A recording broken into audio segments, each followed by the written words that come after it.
Hello friends, Techpedia ఛానల్కి స్వాగతం. ఈ వీడియోలో మనం క్రోమ్కి సంబంధించిన ఒక మంచి ట్రిక్ గురించి తెలుసుకోబోతున్నాం. మీలో కొంతమందికి ఈ ట్రిక్ ఆల్రెడీ తెలిసి ఉండొచ్చు, తెలియని వాళ్ళకి ఇది బాగా హెల్ప్ అవుతుంది. ఎనీవే మీకు తెలుసో లేదో తప్పనిసరిగా కామెంట్ చేయండి. అలాగే విషయం అందరికీ తెలిసేలా తప్పకుండా వీడియో లైక్ అండ్ షేర్ చేయండి. ఇక మీరు ఇప్పుడు స్క్రీన్పై చూస్తున్నారు కదా, నేను క్రోమ్ బ్రౌజర్ ఓపెన్ చేశాను. అంతేకాకుండా ఒక వెబ్ పేజ్ కూడా ఓపెన్ చేశాను.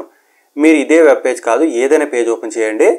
నార్మల్గా ఏం జరుగుతుందంటే, మనం ఈ పేజ్ని సేవ్ చేయాలనుకుంటే పీడిఎఫ్ ఫార్మేట్లో రకరకాల యాప్స్ యూజ్ చేస్తూ ఉంటాం అనమాట.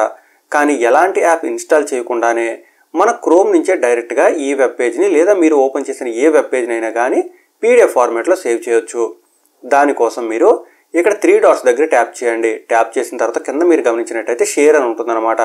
నార్మల్గా షేర్ అనేసరికి మనం ఇది ఎక్కడికైనా షేర్ అవుతుందేమో అనుకుంటాం. ఇక్కడే ఒక మంచి ఫీచర్ ఉంటుంది. షేర్ దగ్గర ట్యాప్ చేస్తే చాలు ఇలాంటి స్క్రీన్ వస్తుంది. షేర్ దగ్గర ట్యాప్ చేసాం కాబట్టి మనకి చాలా యాప్స్ కనిపిస్తూ ఉంటాయి.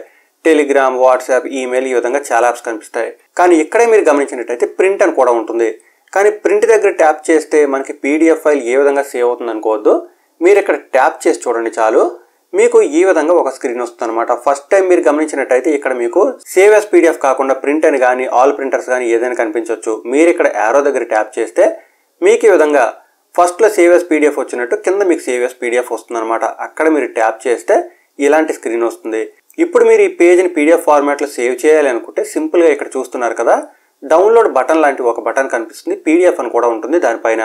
అక్కడ ట్యాప్ చేయండి చాలు. మీకు సేవ్ చేసుకోవడానికి లొకేషన్ అడుగుతుంది అనమాట. మీరు ఏదైనా లొకేషన్ సెలెక్ట్ చేసుకోవచ్చు. సెలెక్ట్ చేసుకున్న తర్వాత మీకు ఫైల్ నేమ్ అడుగుతుంది. మీకు ఇక్కడ ఉన్న ఫైల్ నేమ్ ఓకే అనుకుంటే సింపుల్గా సేవ్ దగ్గర ట్యాప్ చేయండి, సరిపోతుంది.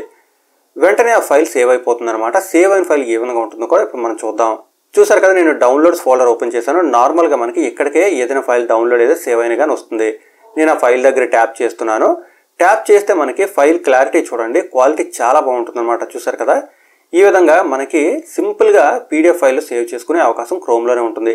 దీనికోసం ఎలాంటి అప్లికేషన్ మనం ఇన్స్టాల్ చేసుకోవాల్సిన అవసరం లేదు. క్రోమ్ ఓపెన్ చేయండి, 3 డాట్స్ పై ట్యాప్ చేయండి, షేర్ దగ్గర ట్యాప్ చేయండి, తర్వాత ప్రింట్ సెలెక్ట్ చేయండి. డీటెయిల్స్ మీకు అర్థమయ్యాయి అనుకుంటున్నాను. మీకు ఇంకా ఏమైనా డౌట్స్ ఉంటే కామెంట్ చేయండి. ఇలాగే మన ఛానల్ వచ్చే అప్డేట్స్ అని మిస్ అవ్వకుండా ఉండాలంటే ఛానల్ కూడా సబ్స్క్రైబ్ అవ్వండి. Thanks a lot. Thanks for watching.